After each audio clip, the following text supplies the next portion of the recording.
It's Monday, February 13th, and this is now on HNN. A United plane makes a steep dive and comes within several hundred feet of the ocean surface. Why details are only coming to light now. Valentine's Day is coming up, and aside from the roses and chocolate, officials want you to be on the lookout for romance scams. Plus, the Kansas City Chiefs are once again Super Bowl champions. A look back at the excitement surrounding the big game and Rihanna's halftime performance. These stories and more coming up on This Is Now.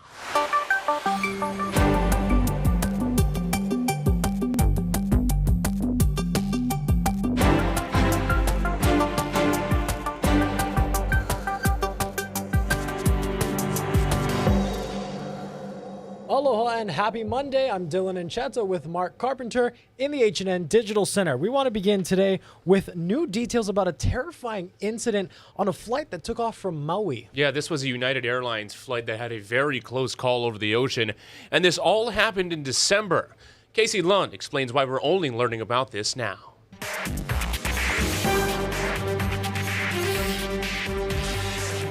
Good afternoon. We've been in touch with United Airlines as well as the FAA to try and learn more about why this happened. Again, this was a flight back in December 18th, United Flight 1722, taking off from Kahului, Maui to San Francisco. Some of this information has been reported by different aviation industry websites. One of those, Air Current, looked at publicly available information to determine that that aircraft climbed to 2,200 feet before it suddenly fell, and it fell fast at a descent rate of nearly 8,600 feet per minute. At one point, that plane came within around 800 feet of the ocean. The pilots had to pull up, leading to a climb with forces more than 2.7 times the force of gravity, meaning those passengers certainly felt it. Ultimately, it was able to recover and climb back up to cruising altitude and continue on its way to California. It's unclear exactly how and why this happened, but we do know that it did not trigger automatic reporting to the NTSB and the FAA because that aircraft wasn't damaged and none of the passengers on board or crew were injured during this. However, the FAA does tell us the flight crew reported this incident as part of a voluntary safety reporting program. We're also told the agency reviewed the incident and then took appropriate action, but it's unclear exactly what that entails.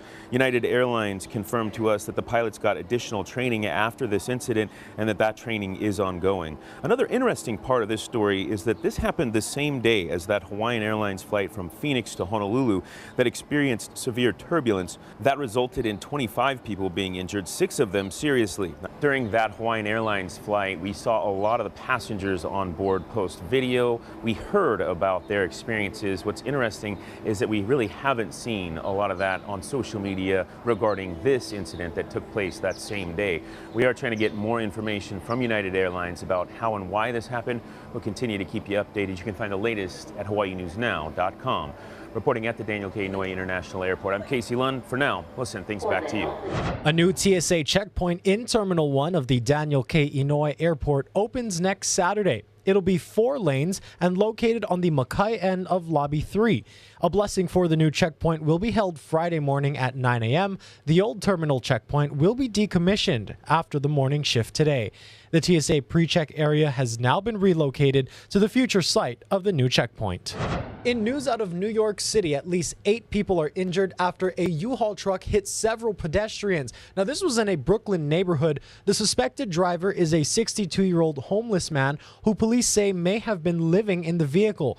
2 men hit suffered critical injuries, while 2 other victims are listed in serious condition.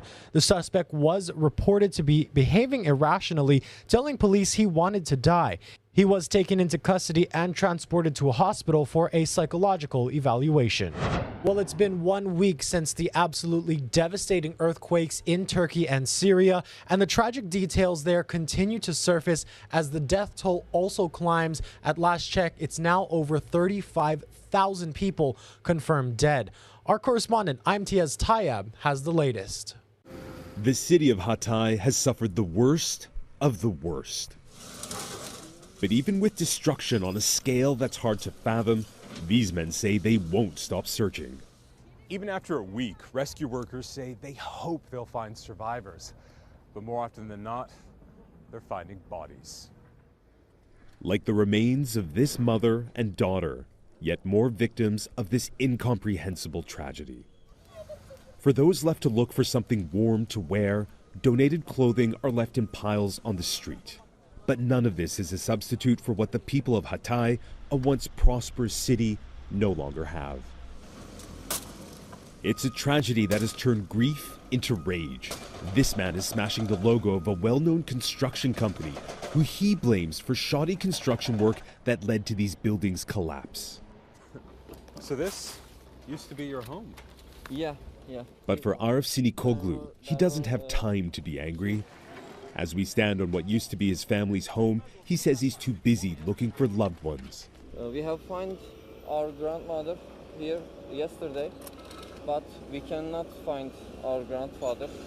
Incredibly, survivors have to pay out of their own pockets to run and fuel these diggers. You will not stop until you find your grandfather. Yeah, of course. We'll dig with our hands. The UN has announced that its rescue phase has come to a close and that it will instead start providing things like food, water, and shelter, which is small comfort for people like Arif, who desperately cling on to the hopes of finding their loved ones under all this rubble. Imtiaz Taib, CBS News, Hatay, Turkey.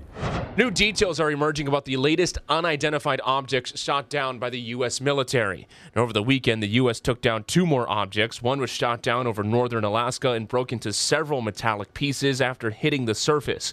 Another object shot down Saturday over Canada's Yukon territory looks to be a balloon with a metal payload hanging underneath. This comes a week after 2 more were taken down, including the device believed to be a Chinese spy balloon. Authorities are gathering debris and investigating the origin of objects. And firefighters are battling 2 brush fires sparked by lightning on the Big Island over the weekend. They broke out Sunday afternoon at the Pohakuloa training area just mauka of Highway 190. Strong winds are making containment efforts difficult, and officials tell us about 5% is contained, with 1,500 acres burned. Right now, no structures are threatened, with no road closures. 3 powerful state senators say they are not calling for the resignation of the University of Hawaii president outright. Senators Michelle Kidani, Donovan Dela Cruz, and Donna Mercado Kim issued a statement yesterday regarding David Lassner. They said their criticism, quote, stems from our interactions with him and feedback that we have received from students, faculty, parents, former regents, and members of the university community who feel that a change in leadership may be necessary. This was released after a Star Advertiser headline that said the senators had called for Lassner's resignation. Anytime you have something on the front page of the Sunday paper, which is the most widely circulated and commonly read, particularly on the front page above the fold, this is what everybody's going to see as they're going through grocery store lines at the checkout. This is what you see. So this is a very big deal. Kidani, Dela Cruz, and Mercado Kim say they believe the final decision on Lassner should stay with the Board of Regents. The topic may come up when they meet again on March 2nd. In a statement, Lassner acknowledged the criticism and said in part, quote, I welcome ideas on how we can do even better, ideally together, for this great university and the people of Hawaii we are all charged to serve. One of Hawaii's most prolific television producers and directors, Phil Arnoni, has died at the age of 86. He was behind hundreds of television shows, news programs, and documentaries. Our Mahealani Richardson looks back at his legacy. Phil Arnoni directed and produced Checkers and Pogo, known as Hawaii's best live kids show from 1967 to 1982.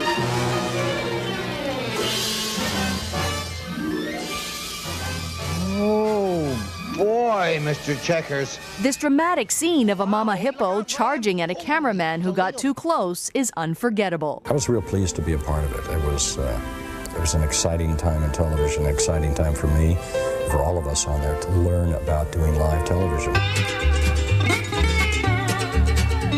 Your hair, is that natural?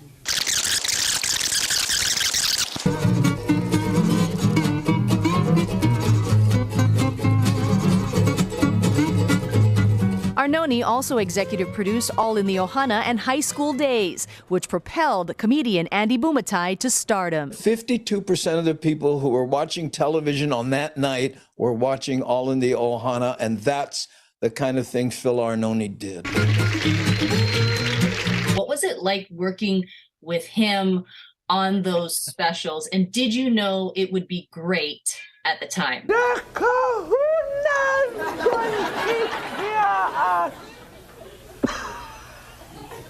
I had no idea, the importance of it. I had these ideas and said, hey, what if we do this? What if, yeah, okay. And but when he saw it, he went, I want this. Said more made up, eh? So I call her, I go, Ma, hooey, not the green one. Okay. Daddy, can I please be excused? What, honey girl? Disco again? And your homework, what, Paul? Okay, go then. What was it about your combination with Phil Arnoni that made you such a great success?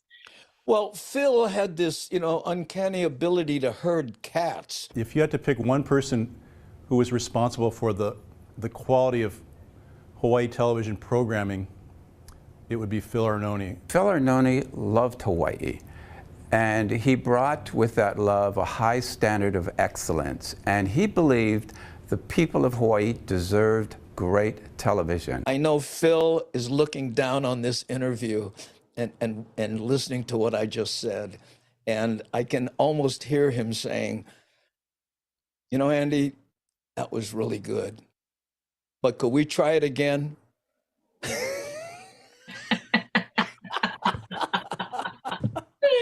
You, no prisoners, take no prisoners. What do you mean by that? Well, but you're right. I mean, I tried to have a perfect show, but I think every director wants that. And that was Mahealani Richardson reporting. In a statement, Arnoni's wife says, "We are tremendously proud of Phil's contributions in television, both locally and on the mainland. Many have reached out with stories of him changing their lives with opportunities in television." The Miss Hawaii organization is also mourning the loss of a beloved photographer who specialized in local pageants. Paul Hayashi, known as Uncle Bullet, passed away over the weekend. He is credited to photographing thousands of contestants and title holders over the decades. In an Instagram post, the Miss Hawaii organization wrote, "We are so grateful for the joy, love, and beauty he always captured. Rest in love and aloha, Uncle Bullet." Well, as Valentine's Day approaches, the FBI and Federal Trade Commission are warning people to be on the lookout for romance scams. For more on that, we're joined by Mike Valerio. Mike. And Mark, this goes beyond the fake emails, the notorious Nigerian prince emails that we've all become accustomed to and rolling our eyes. The FBI says this involves people who develop fake personalities, want to date from just far away enough, and then, Mark, strike when the time is right. She said she wanted me to text her, so I started texting her. Broke and heartbroken. So I went to my bank account and it said I was $5,780 in the debt. New numbers from the Federal Trade Commission show romance scams cost nearly 70,000 consumers $1.3 billion in 2022. A growing concern, romance turning into investment scams. Romance becomes the hook, and then that person that they now feel attached to suggests to them that they might try investing in cryptocurrency, and it's all a scam. They send money and they never get it back. They warn anyone can be a target. Don't even need to be looking for love. So what are the red flags? A big one would be that they cannot meet you in person. They will have all sorts of excuses not to meet in person, and generally those excuses are built right in from the beginning. They're baked into their identity. The FBI sharing these tips for protecting yourself. Be careful about what you post and make public online. Scammers can use these details to better understand and target you. Research the person's photo and profile to verify their identity, and never send money to anyone you have not met in person. Okay, so what to do here if this could be you, if you're somebody who thinks that there might be something weird going on with somebody you've met on an online dating site? IC3.gov. That is the place to go. Internet Criminal Complaint Center. It is run by the FBI. The Bureau is asking people to report these fishy potential scams because they say that they are widely underreported, Mark.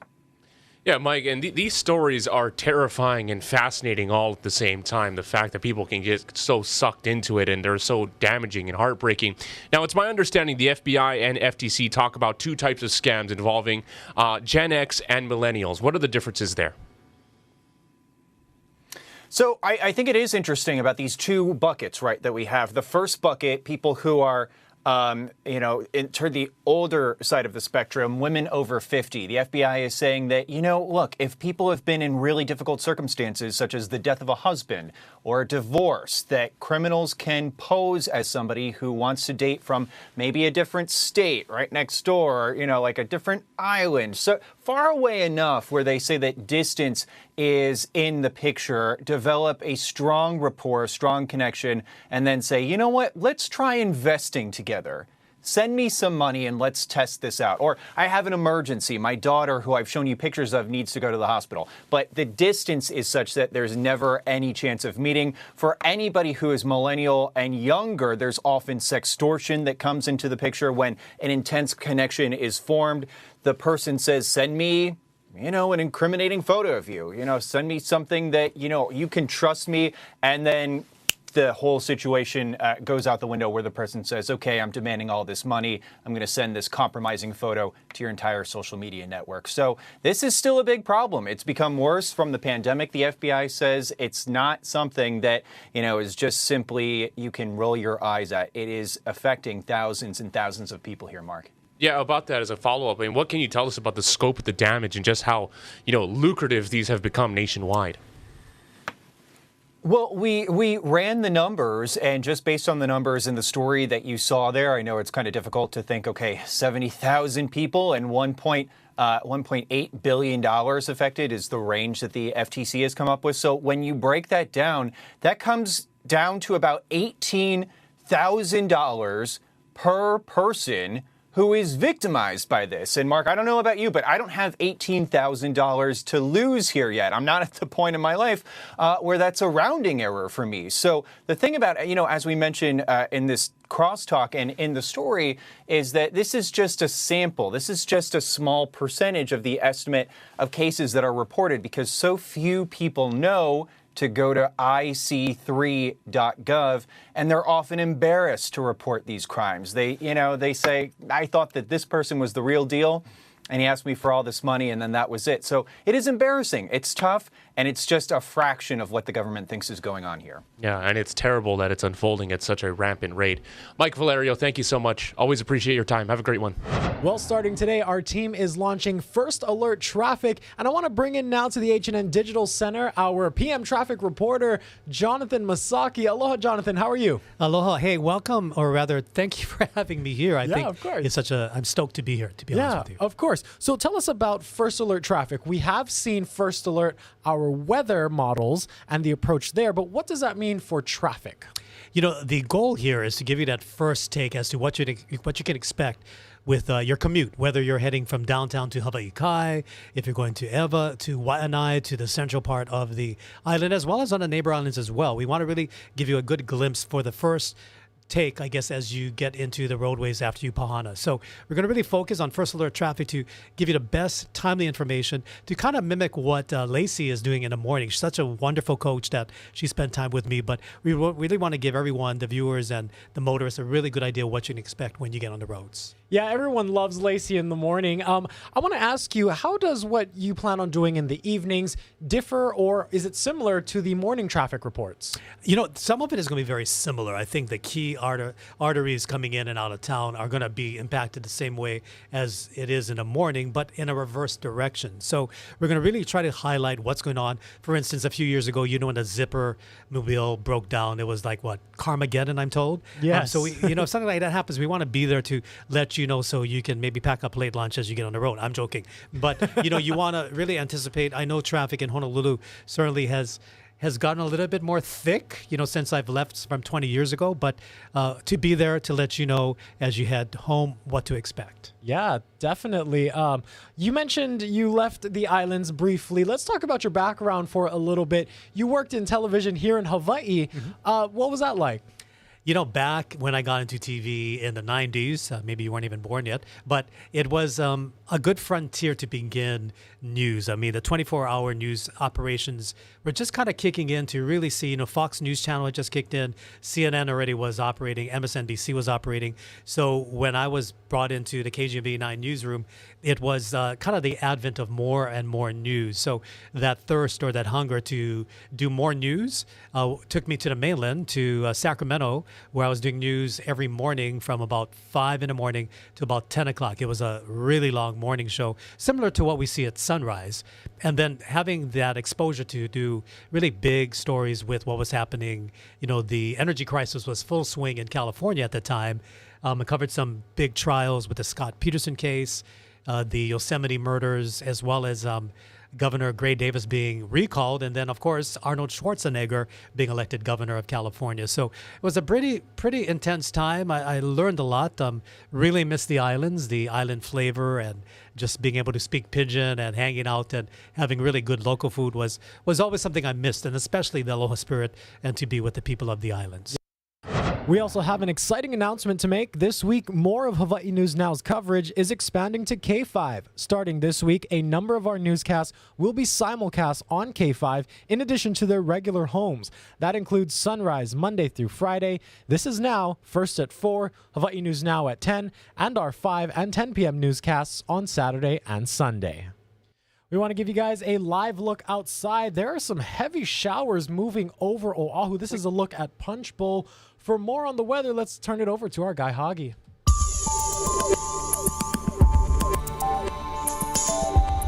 We got wet weather on the way. Here are your first alert weather headlines. Showery trade-in weather. We're talking for the entire week, but we could see some heavy rainfall, which could lead to flooding today and again on Friday. So heads up on that. There's a winter weather advisory for Mauna Kea and Mauna Loa. They're going to get about 2 inches of snow up there, as well as freezing temperatures, and a high surf advisory for East Shores. So another big, juicy disturbance. You can see it there. It's going to be lingering in our neighborhood for the week. It's going to be coming and going from time to time. This morning, Hawaii Island seeing the most rain up and down the Hamakua coast. Driving along there might be a little bit treacherous, so heads up.